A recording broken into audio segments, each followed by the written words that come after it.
विद्यार्थी मित्रांनो नमस्कार. आपण महाराष्ट्र कामगार आयुक्तालय अंतर्गत येणाऱ्या निरीक्षक,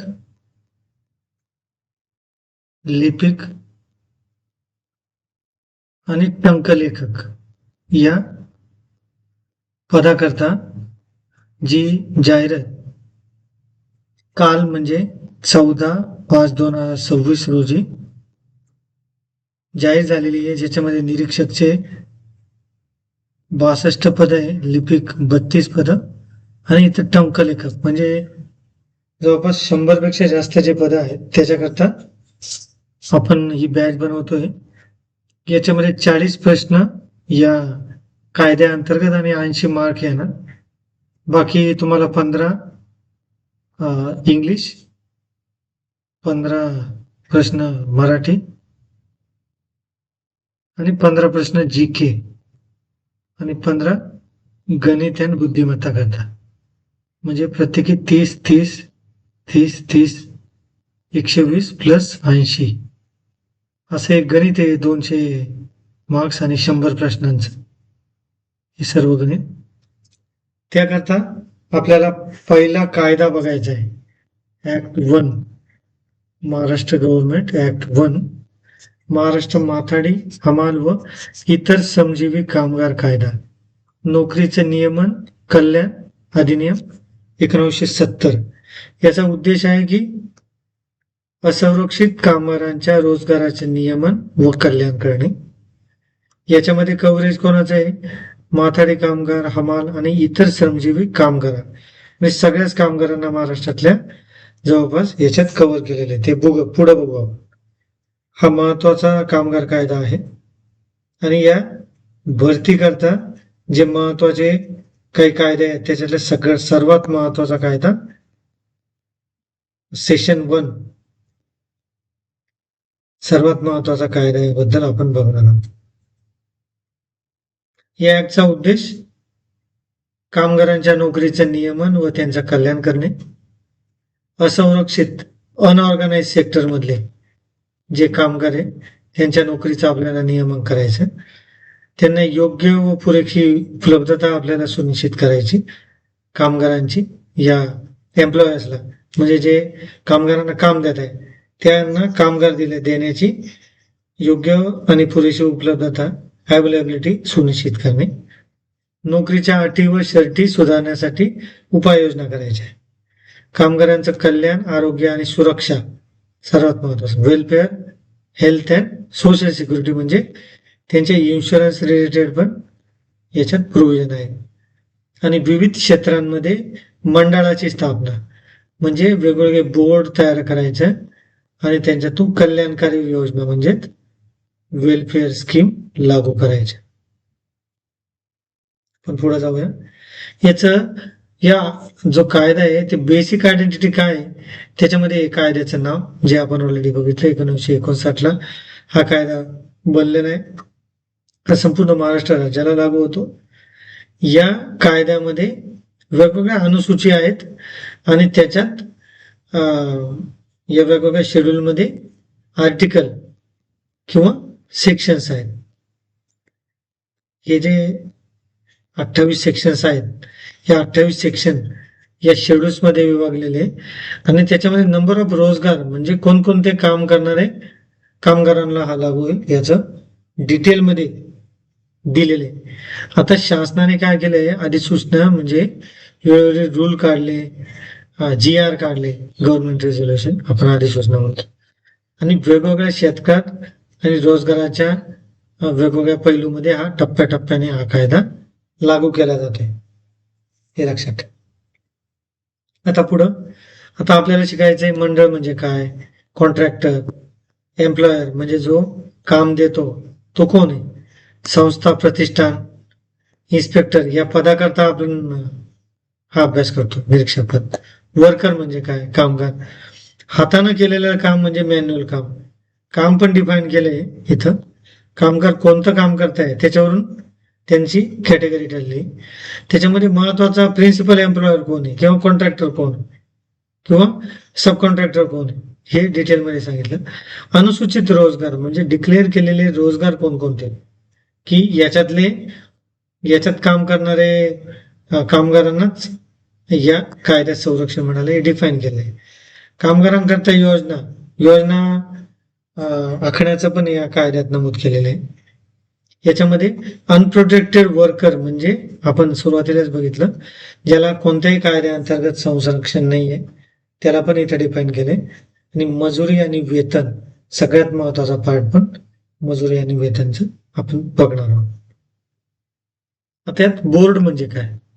आता बोर्ड म्हणजे राज्य शासनाने अधिनियमाअंतर्गत स्थापन केलेली वैधानिक संस्था, म्हणजे राज्याच्या कोणत्याही कायद्याअंतर्गत जी संस्था स्थापन होते तिला बोर्ड म्हणतात. आणि हे बोर्ड सगळ्यात पॉवरफुल आहे आणि हे डिसाईड करतं कामगारांच्या नोकरी आणि त्यांच्या वेलफेअर रिलेटेड, कल्याण रिलेटेड सगळ्या योजना हे बोर्ड आखतं. हे कलम 6 नुसार त्याची रचना आणि कार्य हे डिफाईन केलेलं आहे. आता कॉन्ट्रॅक्टर म्हणजे काय? कंत्राटदार. कोण आहे कंत्राटदार? कोणताही व्यक्ती किंवा नियोक्ता म्हणजे एम्प्लॉयर कडून किंवा मंडळाकडून कोणत्याही कामासाठी कामगार पुरवण्याचा जो कंत्राट घेतो किंवा कामगार स्वतः काम करून देतो किंवा कोणाकडून करून घेतो त्याला कॉन्ट्रॅक्टर असे म्हणतात. आता ते कलम 24 अंतर्गत कॉन्ट्रॅक्टरची नोंदणी या मंडळाकडे करणं हे बंधनकारक आहे.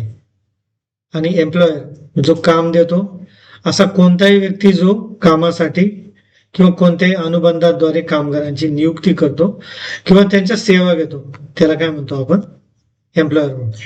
आता याच्यात मालक, भागीदार, व्यवस्थापक म्हणजे एम्प्लॉयर, पार्टनर किंवा मॅनेजर या सर्वांचा एम्प्लॉयर म्हणून समाविष्ट केलेला आहे. आणि या सर्वांची नोंदणी या मंडळाकडे करणं म्हणजे जे काम देतात त्यांची पण मंडळी नोंदणी मंडळाकडे करण्याचं मॅन्डेटरी आहे. आता मंडळ नियमन कल्याण करतं, कंत्राटाला कामगार पुरवायला सांगतं, तसेच जो नियोक्ता आहे त्यांच्याकडून कामगारांची नियुक्ती करण्याचं काम करून घेतो. कलम 2च पुढे बघू आपण. आता हाताने केलेलं काम याला मॅन्युअल काम म्हटलं जातं, म्हणजे शारीरिक श्रम आणि ज्याच्यात यांत्रिक शक्तीचा वापर नगण्य असतो किंवा नसतो त्याला काय म्हणतात? मॅन्युअल काम. याच्यामध्ये डोक्यावर माल वाहून नेणं, हातगाडीनं माल वाहतूक करणं, गोदामात लोडिंग अनलोडिंग करणं किंवा गोणी आणि पिशवी उचलणं याला काय म्हणतात? मॅन्युअल म्हणजे हाताने केलेलं काम. आणि जे अनप्रोटेक्टेड वर्कर आहेत ते कोण आहेत? त्यांना कसा हा कायदा कव्हर करतो? तर हे जे असंरक्षित कामगार किंवा मजूर आहेत ते हे कामगार जे मंडळ आहे हे कामगार मंडळ यांनी दिलेल्या संरक्षण सुविधा आणि कल्याणकारी योजनांचा लाभ घेऊ शकत नाही. जे मंडळाकडे नोंदणीकृत नाही आहेत आणि ज्यांच्याकडे मंडळानं दिलेलं ओळखपत्र किंवा आयडेंटिटी कार्ड नाही त्यांना असंरक्षित कामगार म्हटलेलं आहे. म्हणजे सर्व कामगारांना या मंडळाकडे नोंदणी आणि मंडळानं दिलेलं आयडेंटिटी कार्ड ज्याच्याकडे असेल तोच कामगारांना या सेवा सुविधा किंवा हा ऍक्ट लागू आहे हे लक्षात ठेवा. त्याकरता या प्रोव्हिजन लिहिलेले आहेत. यांना तात्पुरते किंवा अनियमित कामगार पण आपण म्हणू शकतो. आणि संघटनित यंत्रणेबाहेर काम करणाऱ्या कामगारांना काय म्हणतात? असंरक्षित कामगार असे म्हणतात. पुढे बघू. आता सगळ्यात महत्वाचं मजुरी किंवा वेतन या कामगारांचं कसं आहे ते कसं बघू शकतो आपण. याच्यामध्ये अधिनियमाच्या कलम 2 ते 12 नुसार मजुरी म्हणजे एखाद्या कामगाराला त्याच्या सेवेसाठी रोखीने दिले जाणारे वेतन, भत्ते, भोगवटा व इतर लाभ. आता मजुरी म्हणजे वेतनाच्या स्वरूपात रोखीने दिले, हे जातं वेतनाच्या स्वरूपात. आणि मजुरीमध्ये वगळलं पण हे पण बेनिफिट कामगारांना मिळतात जेव्हा ते रिटायर होतात किंवा त्यांना अपघात भरपाई मिळते किंवा त्यांचा रोजगार समाप्तीनंतर रजा वेतन मिळतं किंवा इतर कोणतं पण शासनाने अधिसूचनेद्वारे जे मजुरी म्हणून वगळलेले आहे ते बेनिफिट त्यांना तिथं मिळतात. जसे ग्रॅच्युइटी, किंवा केंद्रीय किंवा राज्य कायद्याने अनिवार्य केलेले जे नियोक्त्यानं म्हणजे एम्प्लॉयरने भविष्य निर्वाह निधीसाठी दिलेले योगदान पण या मजुरी आणि वेतन या दोन्हीमध्ये येते, हे लक्षात ठेवा. आता मजुरीमध्ये येत नाही, मजुरीच्या बाहेर येते.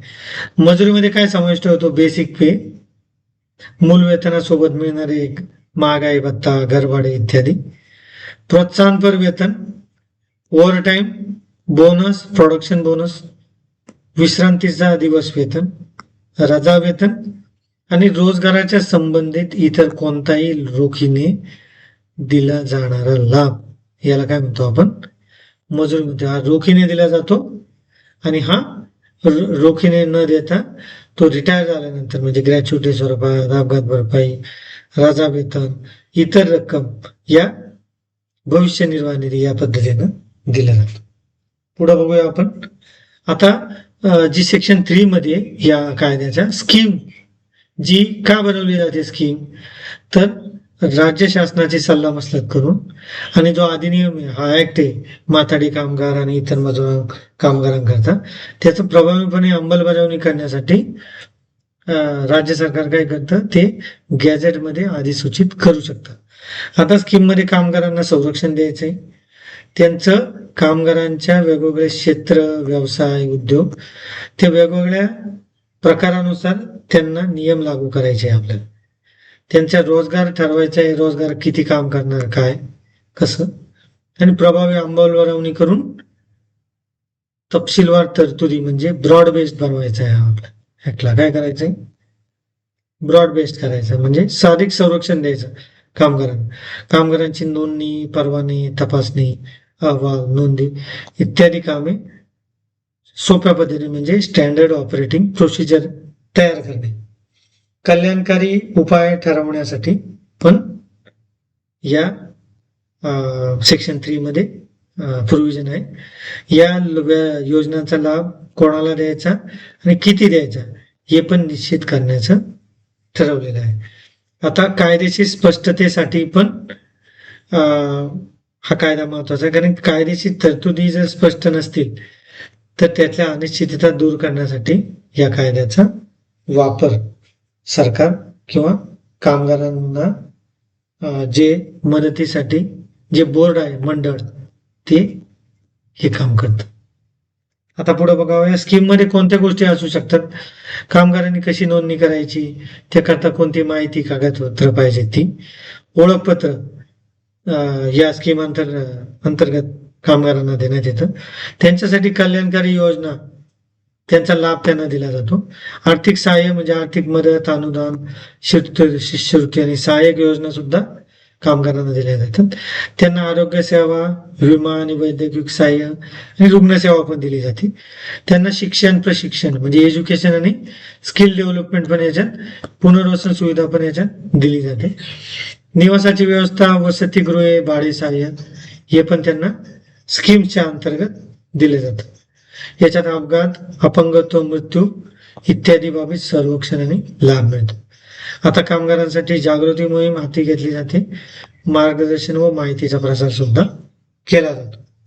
याच्यामध्ये या अधिनियमाच्या उद्देशासाठी इतर आवश्यक कोणतीही बाब या स्कीम मध्ये अंतर्भूत करण्याचा अधिकार राज्य शासनाला आहे. याच्यामध्ये कलम 3 नुसार एम्प्लॉयर, कॉन्ट्रॅक्टर, वर्कर्स या तिन्हीसाठी पण यांच्या कल्याणासाठी योजना तयार केल्या जाते.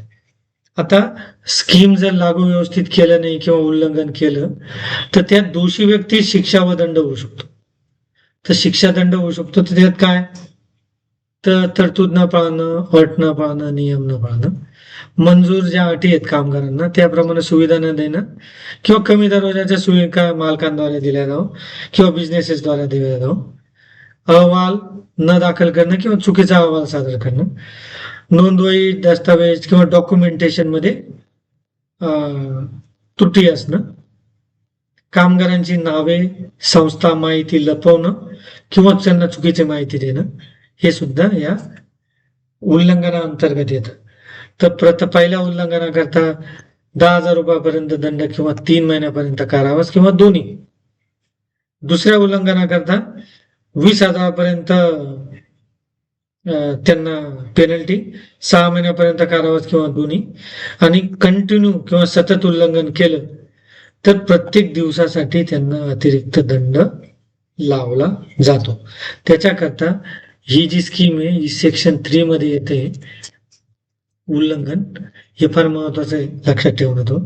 आणि सक्षम प्राधिकारी ला स्कीम रद्द करणे, त्याच्या सुधारणा करण्याचे निर्देश देणे आणि इतर कारवाई करण्याचा अधिकार आहे. म्हणजे लेबर कमिशनरकडे हे पॉवर आहे, हे लक्षात ठेवा.